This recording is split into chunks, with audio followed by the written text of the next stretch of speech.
Hello everyone, आज हम unit 3 में विद्यालय गतिविधियों के प्रबंधन के अंतर्गत एक महत्वपूर्ण बिंदु पाठ्यक्रम के बारे में विस्तृत अध्ययन करेंगे। पाठ्यक्रम की अवधारणा, कंसेप्ट ऑफ करिकुलम, है ना। इसके अंतर्गत शिक्षा और मानव का अतीत से ही अटूट संबंध रहा है। शिक्षा को जीवन पर्यंत चलने वाली प्रक्रिया माना गया है, क्योंकि इसके द्वारा व्यक्ति के व्यवहार में निरंतर परिवर्तन एवं परिमार्जन होता है। व्यक्ति के व्यवहार में यह परिवर्तन अनेक माध्यमों से होता है, किंतु प्रमुख रूप से इन दोनों माध्यमों के दो स्वरूपों में वर्गीकृत किया जा सकता है, औपचारिक एवं अनौपचारिक। अनौपचारिक रूप से जिनका नियोजन कुछ निश्चित उद्देश्यों की पूर्ति के लिए व्यवस्थित ढंग से स्थापित संस्थाओं में किया जाता है, इस प्रकार की संस्थाओं को विद्यालय कहा जाता है। किंतु व्यक्ति के व्यवहार में परिवर्तन की प्रक्रिया विद्यालय या विद्यालय जीवन में ही पूर्ण नहीं हो पाती, अपितु विद्यालय से बाहर तथा जीवन भर चलती रहती है, क्योंकि पाठ्यक्रम एक अलग चीज़ है और जीवन व्यतीत करना एक अलग बात है। व्यक्ति के व्यवहार में होने वाले अनेक परिवर्तन विद्यालय की सीमा के बाहर की परिस्थितियों के परिणाम स्वरूप होते हैं, क्योंकि ऐसी परिस्थितियां सुनियोजित ढंग से प्रस्तुत नहीं की जा सकती, अतः यह औपचारिक माध्यम के अंतर्गत आती है। विद्यालय के अंतर्गत विद्यार्थियों को जो कुछ भी कक्षा या कक्षा के बाहर प्रदान किया जाता है, उसका एक निश्चित उद्देश्य होता है एवं किसी विशिष्ट माध्यम से ही पूर्ण किया जा सकता है। हमारे कुछ संप्रदाय एवं संकल्पनाएं होती हैं। एक विशेष कक्षा उत्तीर्ण करने के पश्चात विद्यार्थी के व्यवहार में अब विशिष्ट परिवर्तन आएंगे, परंतु यह परिवर्तन किस प्रकार लाया जाए, किसके द्वारा लाया जाए और कितना लाया जाए आदि अनेक प्रश्न हैं, जिनका समाधान पाठ्यक्रम से प्राप्त होता है। पाठ्यक्रम का संबंध शिक्षा के औपचारिक माध्यम से है। पाठ्यक्रम के अंतर्गत हम उसकी अवधारणा, प्रकृति, विशेषता, उद्देश्य, प्रकार और अधिगम से इसका किस तरीके से संबंध है, इसके बारे में पढ़ रहे हैं। पाठ्यक्रम का अर्थ, पाठ्यक्रम शिक्षा के लक्ष्यों की प्राप्ति में योगदान होता है। पाठ्यक्रम राज्य सरकार द्वारा निर्मित विभिन्न शैक्षिक बोर्ड द्वारा तैयार किया जाता है। प्रत्येक विद्यालय में यह दायित्व है कि वह पाठ्यक्रम को विधिवत संचालित करे। पाठ्यक्रम के अभाव में न तो शिक्षक उचित रूप से शिक्षा दे सकता है और न शिक्षार्थी उचित रूप से शिक्षा ग्रहण कर सकते हैं, अतः बालक की शिक्षा में पाठ्यक्रम का अत्यधिक महत्व है। पाठ्यक्रम शिक्षा का मूलभूत आधार एवं केंद्र है। इसको अगर हम देखें तो इसके शाब्दिक अर्थ से पाठ्यक्रम जो है वो करिकुलम शब्द का हिंदी रूपांतरण है। करिकुलम शब्द लैटिन भाषा से अंग्रेजी में लिया गया है, जिसका अर्थ होता है दौड़ का मैदान। करिकुलम शब्द मतलब दौड़ का मैदान, अतः शिक्षा के क्षेत्र में पाठ्यक्रम वह दौड़ का मैदान है जिसमें छात्र अपने निश्चित लक्ष्य की तरफ पहुंचने का प्रयास करता है। It is the way of course which run to reach a goal. अतः शाब्दिक अर्थ के अनुसार पाठ्यक्रम वह मार्ग है जिसके अनुसार चलकर विद्यार्थी शिक्षा के लक्ष्य में सफल रहता है। अतः पाठ्यक्रम दो शब्दों के मेल से बना है। करिकुलम शब्द जो है वो लैटिन भाषा का शब्द है, जिसका शाब्दिक अर्थ होता है दौड़ का मैदान। अतः छात्र वह घोड़ा है जो अपने लक्ष्य की ओर उस पाठ्यक्रम के साथ में दौड़ता है। पाठ्यक्रम का संकुचित अर्थ, संकुचित तथा परंपरागत अर्थ के अनुसार पाठ्यक्रम अध्ययन का कोर्स ऑफ स्टडी या सिलेबस या पर्यायवाची माना जाता है, जिसमें कुछ विषय के तथ्यों की सीमाएं निश्चित रहती है। इस प्रकार संकुचित अर्थ के अनुसार पाठ्यक्रम को केवल पुस्तकीय ज्ञान तक सीमित कर लिया जाता है। पाठ्यक्रम का व्यापक अर्थ। वर्तमान में पाठ्यक्रम का स्वरूप व्यापक हो गया है। अब यह केवल अध्ययन कोर्स या सिलेबस तक सीमित नहीं है। पाठ्यक्रम के अंतर्गत उन समस्त अनुभवों का समावेश होता है जो बालक अपने व्यक्तित्व के सर्वांगीण विकास हेतु प्राप्त करता है। अतः व्यापक अर्थ के अनुसार पाठ्यक्रम का तात्पर्य विद्यार्थियों के लिए आयोजित उन सभी अनुभवों एवं क्रियाओं से है जो उनके साथ समाज में सर्वांगीण विकास में सहायक हो। विभिन्न शिक्षाविदों ने पाठ्यक्रम को अनेक परिभाषाओं को परिभाषित किया है। इसमें हार्नी है, उन्होंने कहा है पाठ्यक्रम वह है जो विद्यार्थियों को पढ़ाया जाता है।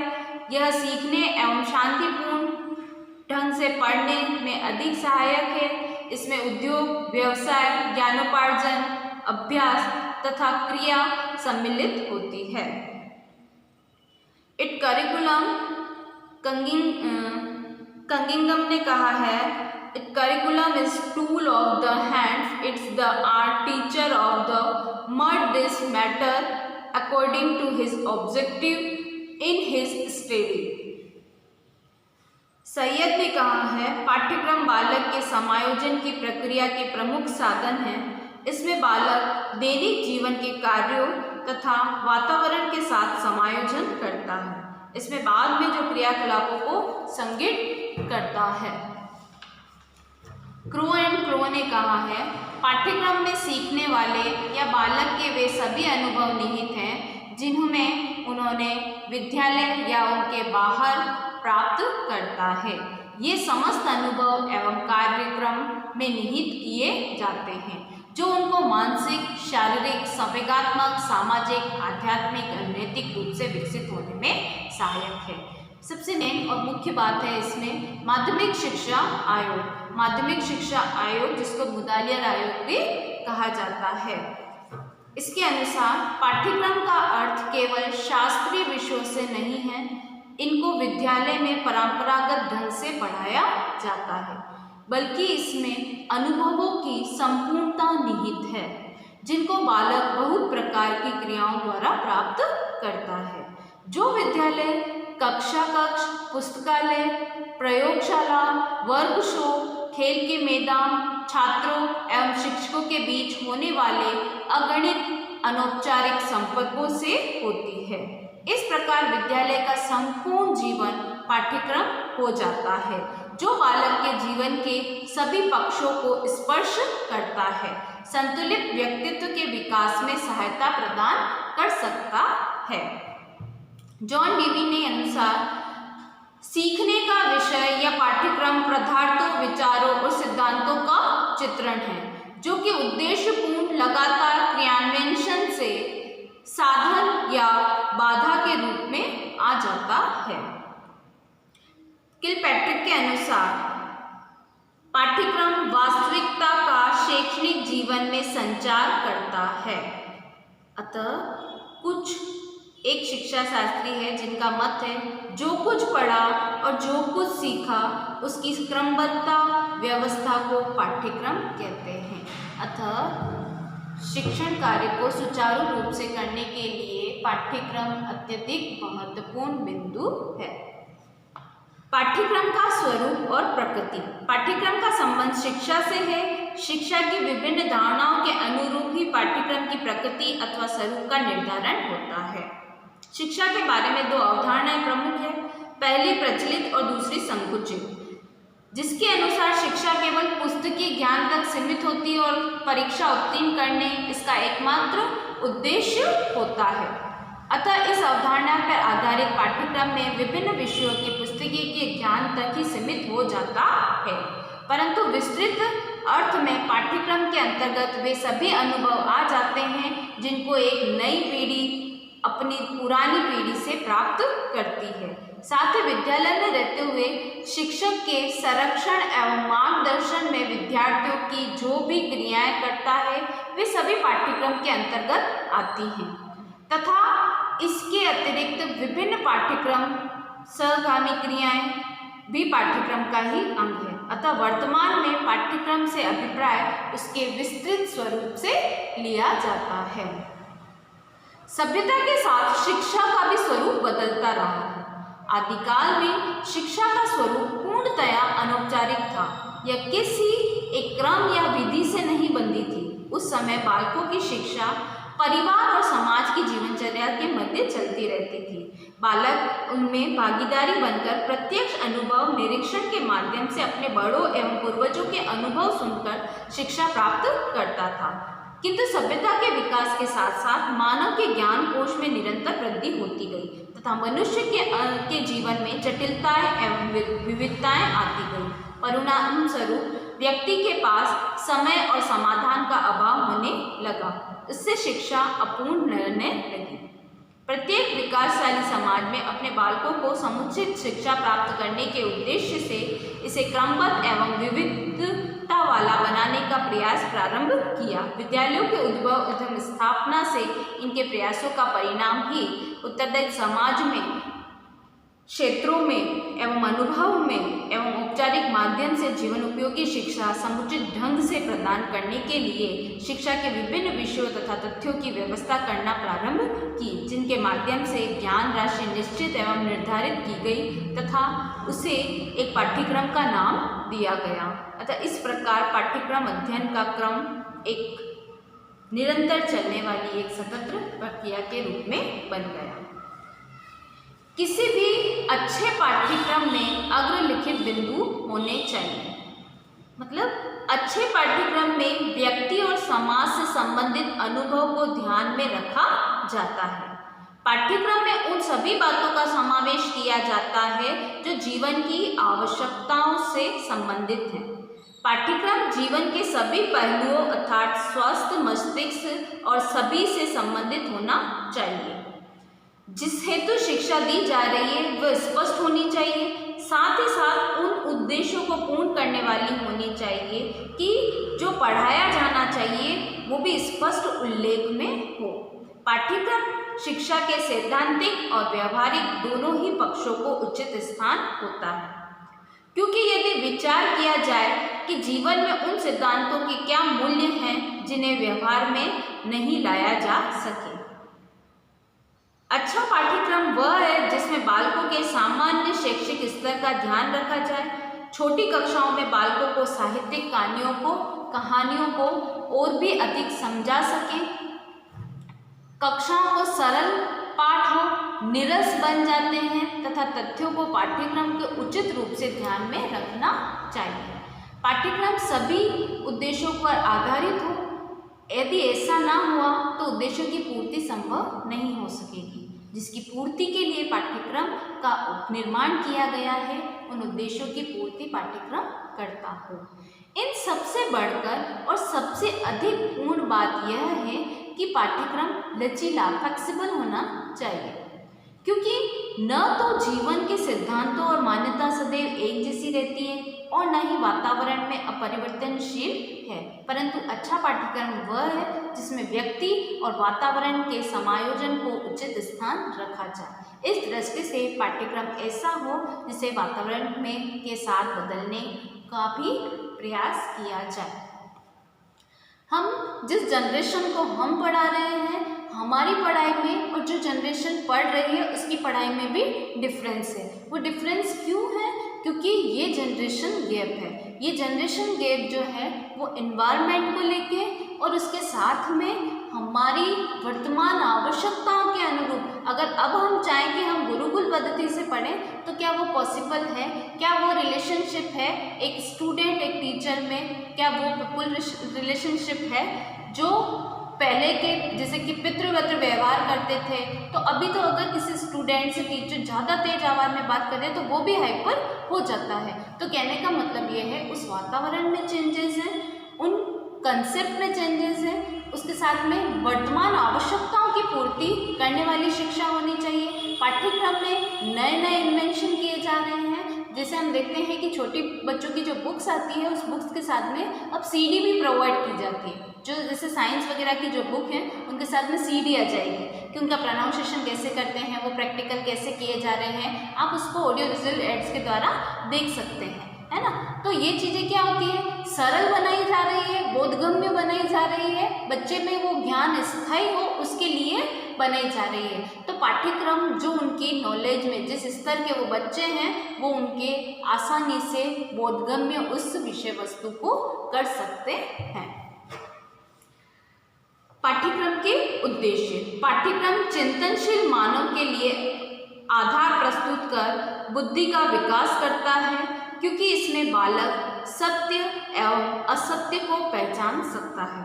पाठ्यक्रम के अंतर्गत समस्त छात्रों की आवश्यकताओं, रुचियों, योग्यताओं, क्षमताओं, अभिवृत्तियों और तृप्ति आदि को ध्यान में रखा जाता है।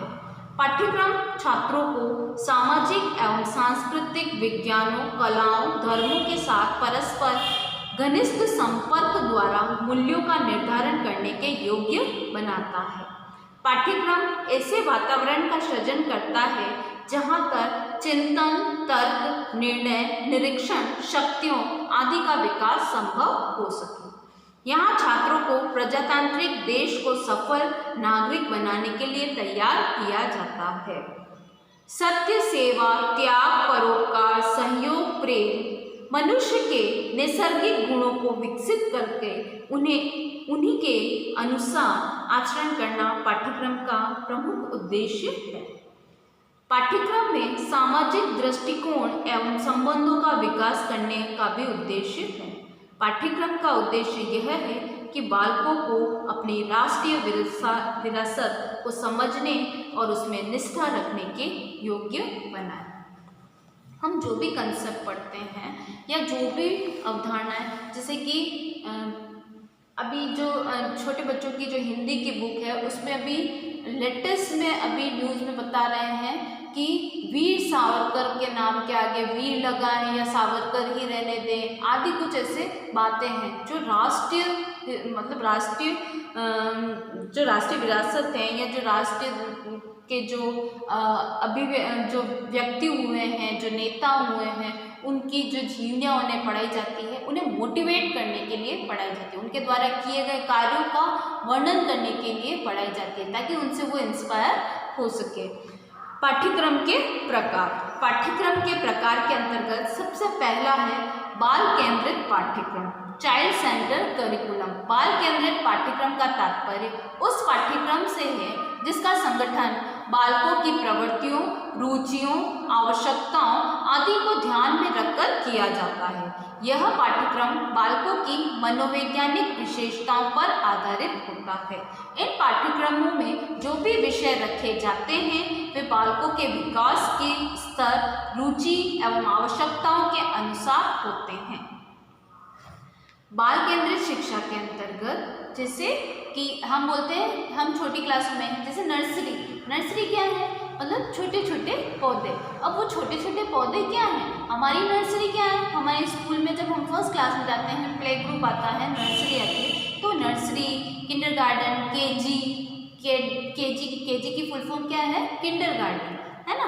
तो मॉन्टेसरी पद्धति है जिसमें बाल केंद्रित शिक्षा है, बालकों को खेल खेल में शिक्षा दी जाए, बालकों को रुचि के अनुसार शिक्षा दी जाए, शिक्षा ऐसी हो जो उनके जीविकोपार्जन का साधन बने, और शिक्षा का मुख्य उद्देश्य है समाजोपयोगी शिक्षा जो है उसका मुख्य उपयोग है समाजोपयोगी शिक्षा का निर्धारण करना, जो समाज के उपयोगी हो, जो राष्ट्र के उपयोगी हो।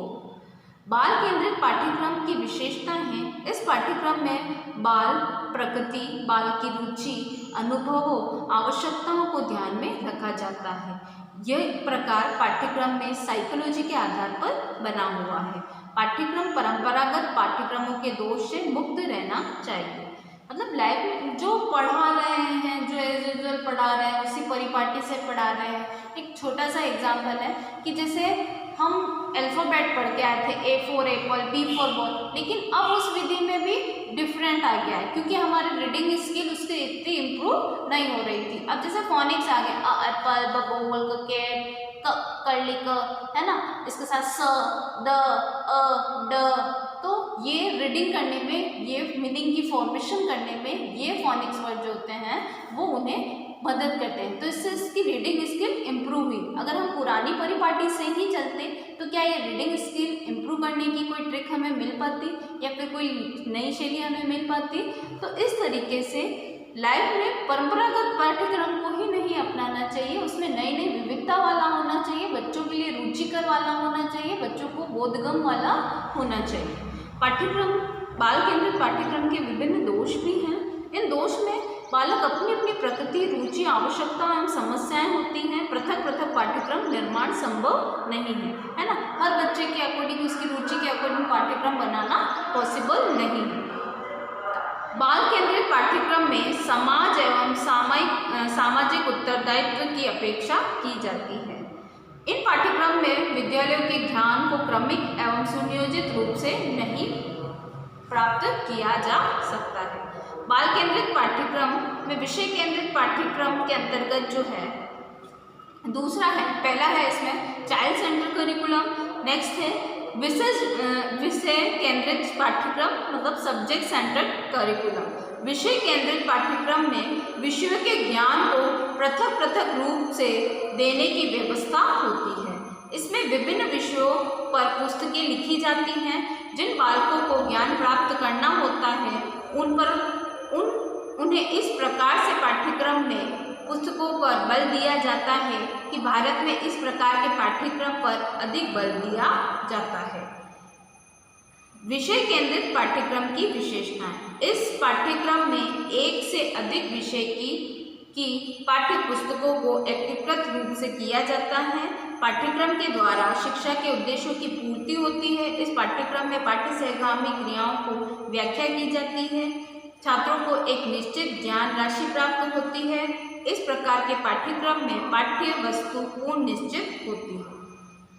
प्रत्येक विषय का ज्ञान तथा पाठ्यक्रम पृथक होता है। बालकों को सरलतापूर्वक ग्रहण करा सकते हैं। पाठ्यक्रम के प्रत्येक विषय को एक निश्चित कोर्स होता है जिसकी परीक्षा लेकर यह ज्ञात किया जाता है कि बालक को कितना सीखा है। इस प्रकार के पाठ्यक्रम में एक विषय का दूसरे विषय से सहसंबंध सरलता से स्थापित किया जा सकता है। यह पाठ्यक्रम पूर्ण निश्चित दार्शनिक समाजशास्त्री आधार पर आधारित होता है। तीसरा इसमें है अनुभव केंद्रित पाठ्यक्रम, एक्सपीरियंस सेंटर्ड करिकुलम। अनुभव केंद्रित पाठ्यक्रम का तात्पर्य उन पाठ्यक्रम से है जिसमें मानव जाति के अनुभव सम्मिलित किए जाते हैं। इस प्रकार के पाठ्यक्रम में सुप्रसिद्ध शिक्षा शास्त्री टी.पी. टंडन ने विशेष बल दिया है। इसकी विशेषताएं हैं कि इसमें मनोवैज्ञानिक दृष्टि से उत्तम माना जाता है। इसमें बालकों को स्वाभाविक ढंग से अनुभव प्राप्त करने को मिलते हैं। इस प्रकार के पाठ्यक्रम के द्वारा अनुभव अर्जित करने के लिए कोई पूर्ण योजना बनाने की आवश्यकता होती है। इस प्रकार के पाठ्यक्रम में बालक अपने अनुभवों को अपने जीवन से संबंधित कर लेता है। इस पाठ्यक्रम के द्वारा एक से अधिक विषयों की शिक्षा संबंधित रूप से प्राप्त की जा सकती है। यह पाठ्यक्रम बालकों को सृजनात्मक अभिव्यक्ति के अवसर प्रदान करता है। इसी के साथ में इसके कुछ दोष भी हैं। इन दोष के अंतर्गत इस प्रकार के पाठ्यक्रम की भली भांति क्रियान्वित करने के लिए दक्ष एवं अनुभवी अध्यापकों की आवश्यकता होती है। इस पाठ्यक्रम के द्वारा शिक्षण कार्य में अधिक समय भी की आवश्यकता पड़ती है। इस पाठ्यक्रम का प्रयोग करना ही अत्यंत कठिन है। इस प्रकार के पाठ्यक्रम के द्वारा प्रदान की जाने वाली शिक्षा और परीक्षा का मूल्यांकन करना कठिन होता है। एक शैक्षिक व्यवस्था की मांग करता है जो पूरे देश में संभव नहीं होती है। नेक्स्ट इसमें ही है शिल्प कला केंद्रित पाठ्यक्रम की विशेषताएं। इस प्रकार के पाठ्यक्रम में संपूर्ण शिक्षा करके सीखना पर अधिक आधारित है। बालकों के व्यक्तित्व के विभिन्न पक्षों का विकास सहायक है। भविष्य में आर्थिक रूप से निर्भर बनाने में सहायक है। छात्रों में संयोग, सहकारिता, बंधुत्वता, सामाजिकता की भावना का विकास करता है। इस पाठ्यक्रम के अनुसार शिक्षा प्राप्त करने में छात्रों के मन में श्रम के प्रति आदर उत्पन्न होता है। इसकी कुछ सीमाएं हैं कि ये शिल्प कला पर ही आधारित है, जीवन व्यापन का आधार नहीं माना जा सकता, छात्रों के मानसिक, संवेगात्मक, चारित्रिक विकास नहीं हो पाता, पुस्तकों का महत्व कम होता है, इसमें उद्योग धंधों पर अधिक बल देते हैं, इसका ज्ञान अधूरा रह जाता है और किसी न किसी शिल्प कला का ज्ञान प्राप्त करने के लिए बाध्य होना पड़ता है। मनोवैज्ञानिक दृष्टि से ये सर्वथा अनुचित है, क्योंकि सिर्फ उद्योग धंधा करना, जीविकोपार्जन करना इसका एक साधन के रूप में हो सकता है, लेकिन ये साध्य नहीं है। कार्य केंद्रित पाठ्यक्रम। कार्य केंद्रित पाठ्यक्रम के अंतर्गत विभिन्न क्रियाओं छात्रों को शिक्षा देने की योजनाएं होती हैं। इन योजनाओं का आयोजन छात्रों की रुचि, आवश्यकता, अनुभवों, बौद्धिक स्तर तथा सामाजिक मूल्यों एवं आवश्यकताओं के अनुसार किया जाता है। कार्यों का चयन शैक्षिक एवं वैज्ञानिक विधि से किया जाता है। विद्यार्थियों में परस्पर सहयोग प्राप्त किया जाता है। प्रयोजनवादी शिक्षा शास्त्र जॉन डेवी ने प्रोजेक्ट विधि को क्रियाशील पाठ्यक्रम में महत्वपूर्ण स्थान दिया है। प्रोजेक्ट मेथड जो अभी भी हमारी शिक्षा नीति में अपनाया हुआ है, जो पढ़ाया जा रहा है, उसी के साथ में उसका प्रायोगिक कार्य भी करके सीखने पर बल देने वाला है, जो सर्वोत्तम उपयोगी है और ये व्यक्ति को भविष्य में आत्मनिर्भर जीवन व्यतीत करने के लिए प्रोत्साहित करती है। सुसंबद्ध या संबंधित पाठ्यक्रम मतलब कोरिलेटेड करिकुलम। करिकुलम ऐसा होना चाहिए जिसमें कोरिलेशन मतलब एक विषय का अन्य विषय से संबंध इसमें होना चाहिए। कोर पाठ्यक्रम एक बहुमुखी पाठ्यक्रम है जिसमें विभिन्न प्रकार के पाठ्यक्रमों का समावेश होता है। कुछ विषय अनिवार्य होते हैं और कई विषय ऐसे होते हैं जिन्हें विद्यार्थी अपनी रुचि या क्षमता के अनुसार चुन लेता है। इसके मुख्य उद्देश्य हैं कि इसके अंतर्गत स्वास्थ्य शिक्षा, शारीरिक शिक्षा, संगीत, कला, प्रायोगिक कार्य, गणित, मानवीय या सामाजिक विषय, गणित या फिर भाषा के विषय जो हैं इसके अंतर्गत आते हैं। इसकी विशेषताएं हैं कि इस पाठ्यक्रम के अंतर्गत एक ही ज्ञान को अनेक विषयों द्वारा प्रदान किया जाता है। पाठ्यक्रम के अंतर्गत अनेक विषय कोर कार्यक्रम के अंतर्गत एक साथ पढ़ाए जाते हैं। पाठ्यक्रम सीखने में उन समस्त अनुभवों को बल देते हैं जो छात्रों के लिए लाभकारी एवं समाज के लिए उपयोगी है। पाठ्यक्रम बाल केंद्रित होता है क्योंकि इसका संगठन बालकों के व्यक्तित्व, योग्यताएं, क्षमताएं, रुचियां आदि को ध्यान में रखकर किया जाता है। किसी भी विषय के शिक्षण में समय सुनिश्चित होता है। इसके लिए क्रियाओं द्वारा वर्तमान में भावी समस्याओं का समाधान करके प्रशिक्षण उनमें प्राप्त किया जा सकता है।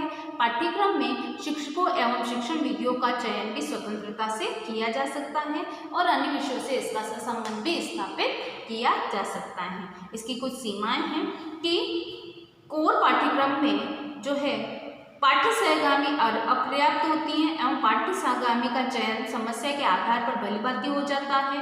छात्रों में समस्त अनुभवों को स्थान प्राप्त नहीं होता है। इसमें कोई क्रमबद्धता नहीं पाई जाती है शिक्षण में, क्योंकि हमारा पाठ्यक्रम जो है एक विषय से संबंधित अन्य विषय मतलब एक सरल विषय बताया फिर उसी से संबंधित आगे उस बात को कंटिन्यू करने के लिए, जैसे कि जब बच्चे को एडिशन करना सिखाना है तो सबसे पहले हम उन बच्चों को काउंटिंग सिखाते हैं। काउंटिंग सिखाने के बाद में उनको जैसे हम स्क्रिप्ट काउंटिंग सिखाते हैं, बैकवर्ड काउंटिंग सिखाते हैं, असेंडिंग से डिसेंडिंग सिखाते हैं, उसके बाद हम उन्हें एडिशन करना सिखाते हैं। तो हमारे सीखने की विधि स्टेप बाय स्टेप आगे बढ़ती जाती है। तो जब हम को करिकुलम के बेस पे ही पढ़ाने शुरू करेंगे तो एक कंटेंट से दूसरे कंटेंट की कनेक्टिविटी नहीं रहती है। उसके किस स्तर तक उसे ज्ञान प्राप्त हुआ है इसकी कोई सीमाएं निर्धारित नहीं है। फिर है समन्वित एवं एकीकृत पाठ्यक्रम। ठीक है, इस पाठ्यक्रम के अंतर्गत विभिन्न विषयों को परस्पर संबंधित निहित होने के कारण उनमें एकता पाई जाती है। पाठ्यक्रम में विषयों का निर्धारण दो प्रकार से किया जाता है। पाठ्यक्रम में विषयों को इस प्रकार से स्थान दिया जाता है उनमें परस्पर किसी प्रकार का संबंध न हो। दूसरे पाठ्यक्रम को इस प्रकार का स्थान दिया जाता है कि उसका सबसे संबंध बना रहे। इसी के लिए इन दोनों में एकता निहित होती है, क्योंकि ज्ञान की एकता के सिद्धांत पर आधारित होता है। परंपरागत पाठ्यक्रम के एकीकरण का अभाव होता है। प्राथमिक विद्यालयों में पाठ्यक्रम की स्थिति अलग है, माध्यमिक स्कूल में पाठ्यक्रम की स्थिति अलग है। एकीकृत पाठ्यक्रम में अनेक कठिनाइयाँ होती हैं। उसके साथ में प्रभावी अध्यापन एवं अधिगम में पाठ्यक्रम की भूमिका, role of curriculum in effective teaching and learning. पाठ्यक्रम के अभाव में अध्यापन संभव नहीं हो सकता है। सामान्य रूप से अनुभव किया जाता है कि उन अवसरों में शिक्षक निर्धारित विषय एक से पृथक हटकर चर्चा करने लगते हैं, कोई अन्य विषय से उसका संबंध नहीं रहता है। इसके बाद यह स्वयं यह अनुभव करता है कि वह विषय पृथक हो जाए। ऐसी स्थिति में छात्रों को स्वयं निर्देश प्रदान करना होता है कि अपने विषय पर आने का प्रयत्न किया जाए। पाठ्यक्रम का ज्ञान नहीं होगा तो निर्धारित विषय वस्तु का अध्यापन करना असमर्थ रहेगा। शिक्षकों को सार्थक एवं प्रबुद्ध अध्यापन करने के लिए पाठ्यक्रम महत्वपूर्ण साधन के रूप में कार्य करता है। शिक्षक एवं शिक्षार्थियों के मध्य विषय वस्तु का निर्धारण होना चाहिए। शिक्षण व्यूह रचनाओं का निर्धारण होना चाहिए। क्रमबद्ध शिक्षण अधिगम की प्रक्रिया जो है निर्धारित होनी चाहिए। स्तरानुकूल विषयानुकूल जो है प्रस्तुतिकरण होना चाहिए। नवीन शिक्षण विधियों का समावेशन होना चाहिए। शिक्षण अधिगम सामग्री का प्रयोग का निर्धारण होना चाहिए। शिक्षण सूत्रों का निर्धारण होना चाहिए। शिक्षण तकनीकी का प्रयोग होना चाहिए। आवश्यकता की पहचान होनी चाहिए। विषय वस्तु आधारित विषय वस्तु का चुनाव होना चाहिए। उचित संगठन होना चाहिए। अधिगम अनुभवों का समावेशन होना चाहिए। अधिगम अनुभवों का संगठन होना चाहिए। पाठ्यक्रम के अभाव में शिक्षण अधिगम प्रक्रिया को प्रभावी रूप से संपन्न होना एक काल्पनिक तथ्य है। पाठ्यक्रम ही वह आधारशिला है जिस पर अधिगम प्रक्रिया का प्रभावी भव्य भवन निर्मित होता है तथा शैक्षिक उद्देश्यों की प्राप्ति सरलता से प्राप्त की जा सकती है। इसी के साथ में आपके इस वीडियो का असाइनमेंट है पाठ्यक्रम लघुत्रात्मक प्रश्न है। पाठ्यक्रम के प्रकार कौन कौन से होते हैं? प्रत्येक प्रकार के पाठ्यक्रम को उसकी विशेषताओं के साथ स्पष्ट कीजिए। निबंधात्मक प्रश्न है, पाठ्यक्रम से आप क्या समझते हैं? उद्देश्यों, स्वरूपों एवं इसकी विशेषताओं की वर्णन कीजिए। Thank you.